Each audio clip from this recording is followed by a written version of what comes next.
Option buying strategy without time DK. Recently मुझसे question पूछा गया था कि क्या सर ऐसी कोई स्ट्रेटजी होती है जो ऑप्शन बायर यूज़ कर सकता है और जिसमें टाइम डीके कम से कम हो या ना हो। तो ना हो तो ये पॉसिबल नहीं है, लेकिन कम से कम हो ये जो है वो आप अपने एंड पे डिफाइन कर सकते हैं। और आप एक्चुअली ऑप्शन बाइंग को भी हेज करके अगर आप लेते हैं तो आपका टाइम डीके मिनिमाइज होता है, लेकिन आपकी कॉस्ट जो है वो थोड़ी सी बढ़ जाती है। उसका क्या सही तरीका है, यानी कॉस्ट जो बढ़ती है उसमें भी आप काफ़ी पोर्शन तक जो है फ्री के मार्जिन से आप उसे यूज़ कर सकते हैं। कैसे पूरा मैं इस वीडियो में आपको समझाऊंगा। तो आइए मेरी स्क्रीन पे आते हैं। तो ये जो ऐप आप देख रहे हैं ये धन की ऑप्शन ट्रेडर ऐप है। इसे मैं शुरू करता हूँ और यहाँ मैं अपनी वॉच लिस्ट पे आता हूँ। तो एग्जाम्पल के लिए मान लीजिए कि अभी जैसे आप ये बैंक निफ्टी आपको दिखाई दे रहा है, इस पर आपको ट्रेड करना है और आप नॉर्मली एक ऑप्शन बायर हैं, ठीक है, ऑप्शन बायर हैं और आप अज्यूम कर रहे हैं कि यहाँ से मार्केट ऊपर जाएगा, इसलिए आप कॉल को बाय करना चाहते हैं, ठीक है। ये जो है ये बेसिक चीज़ है।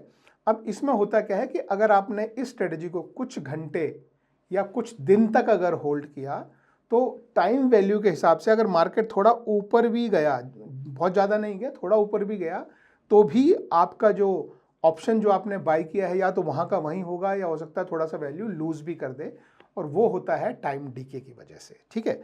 तो अभी आप क्या कर सकते हैं, तो अभी जैसे देखिए बैंक निफ्टी जो है 49,800 पे हमारा एटीएम है। एटीएम मतलब एट द मनी। तो यदि आप 49,800 का अगर आप कॉल बाय करते हैं, ठीक है, और मार्केट बहुत देर यहीं थोड़ा थोड़ा घूमता रहता है या थोड़ा सा ऊपर भी चला जाता है, मान लो कि एक दिन में 49,850 गया, 50 पॉइंट बढ़ा एक दिन में, तो भी हो सकता है कि आपका कॉल वहाँ का वहीं रह जाए ड्यू टू टाइम डिके। तो इसके लिए आप क्या कर सकते हैं, इसके लिए मैं आपको ये नीचे स्ट्रेटजीज वाला जो पेज है यहाँ पे मैं आपको लेके आना चाहता हूँ। यहाँ पे आप ऊपर ये प्री बिल्ड स्ट्रेटजी वाले सेक्शन पे क्लिक करें और यहाँ पे हम अपना, क्योंकि हम एग्जाम्पल में निफ्टी बैंक ले रहे हैं तो हम उस पर क्लिक कर लेते हैं। तो जैसा कि हमने डिसाइड किया कि हमारी स्ट्रेटजी है कि ऊपर जाने पे हमको प्रॉफिट होगा, यानी हम कॉल बाय कर रहे हैं, ठीक है। तो हमारी स्ट्रेटजी जो है बुलिश है, तो हम यहाँ पे बुलिश स्ट्रेटजी पे क्लिक करते हैं। तो अब हमारा हेज किस तरह से हम ले सकते हैं, उसके क्या फ़ायदे हैं, क्या नुकसान है, देखो। तो पहले हमने बताया कि हम बाय कर रहे हैं यहाँ पे 49,800, ठीक है। हेज उसका होता है कि यहाँ से थोड़ा ऊपर जाके, मान लो लेट्स से 50,000 पे आप सेम कॉल, सेम एक्सपायरी का और कॉल जो है वो आप यहाँ पे सेल कर देंगे। तो ये कॉल आपने बाय किया है, ये कॉल आपने सेल किया है 200 पॉइंट ऊपर। अब इससे होगा क्या, यहाँ पर जब आपने ये कॉल बाय किया है तो आपने कुछ उसका मार्जिन, कुछ पैसा आपने दिया, उसमें से काफ़ी हद तक जो पैसा है वो आपको, यानी 80 to 85% पैसा आपको इस स्ट्राइक प्राइस में वापस मिल जाएगा। लेकिन उसके लिए थोड़ा सा मार्जिन एक्स्ट्रा देना पड़ता है, और वो मार्जिन जो है 50% आप आपके शेयर्स कुछ हैं आपके पास अकाउंट में तो उनको प्लेज करके दे सकते हैं, और 50% अगर आपके पास कुछ डेट फंड्स हैं, जैसे सॉवरेन गोल्ड बॉन्ड्स हैं, आरबीआई के बॉन्ड्स हैं, या कोई लिक्विड फंड्स हैं, उनको आप प्लेज करके 50% आप वो कर सकते हैं। तो वो आपको एडिशनल पैसा रखने की रिक्वायरमेंट नहीं होती है, ठीक है। तो अब ये दिखाई कैसे देता है, तो इस स्ट्रेटजी को बोलते हैं बुल कॉल स्प्रेड। तो मैं यहाँ पे आपको क्लिक करके दिखाता हूँ। तो यहाँ पे आप देखेंगे कि यहाँ पे हमने 49,800 का एक कॉल जो है वो बाय किया है, ठीक है। उससे थोड़ा ऊपर जाके 100 पॉइंट ऊपर जाके हमने कॉल सेल कर दिया। ये एक स्ट्रेटजी हो गई।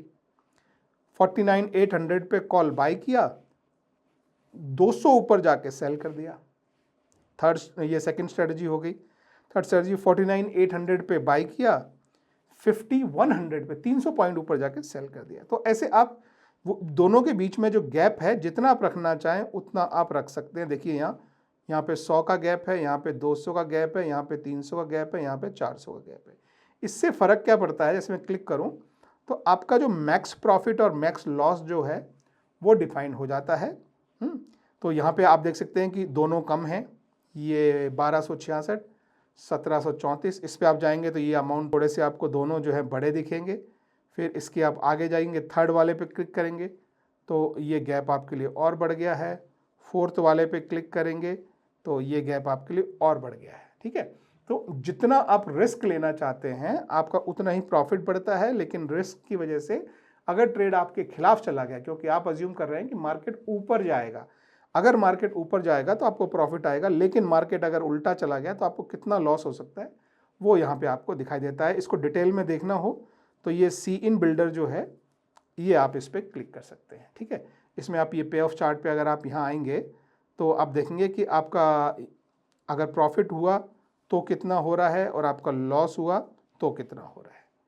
अब इसमें जो चीज़ है वो है कि आपका मार्जिन अमाउंट जो है वो बढ़ जाता है, यानी इस ट्रेड को लेने के लिए आपके पास 56,600 रुपये होने चाहिए। लेकिन जैसा कि मैंने आपको बताया कि ऑप्शन सेलिंग के लिए आपको कैश की ज़रूरत नहीं होती है। ऑप्शन सेलिंग का जो मार्जिन होता है उसमें से 50% मार्जिन आपके पास जो शेयर हैं उनको प्लेज करके उससे आप मार्जिन भर सकते हैं। वो बिल्कुल फ्री होता है, कोई चार्जेस कोई इंटरेस्ट नहीं होता है।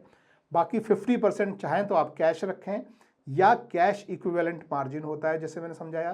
कैश इक्विवेलेंट मार्जिन होता है लिक्विड फंड का मार्जिन, सोवरेन गोल्ड फंड का मार्जिन, आरबीआई के जो बॉन्ड्स होते हैं उनका मार्जिन। तो इन पे आपको 5 से 7% तक इंटरेस्ट भी मिलता है और आप उनको प्लेज करें तो उनके अगेंस्ट मार्जिन मिलता है। वो बिल्कुल कैश की तरह आपके सिस्टम में काम करता है। तो ये जो मार्जिन है ये आप अपने पास कोई शेयर है या डेट फंड्स हैं उनको आप प्लेज करके वो मार्जिन यहाँ यूज़ कर सकते हैं। एक्स्ट्रा पैसे की जरूरत नहीं होती है। नहीं समझ में आया हो कॉन्सेप्ट तो नीचे आप कमेंट में मुझसे पूछना, इसके बारे में कुछ भी क्वेश्चन हो, I will be more than happy to answer, ठीक है।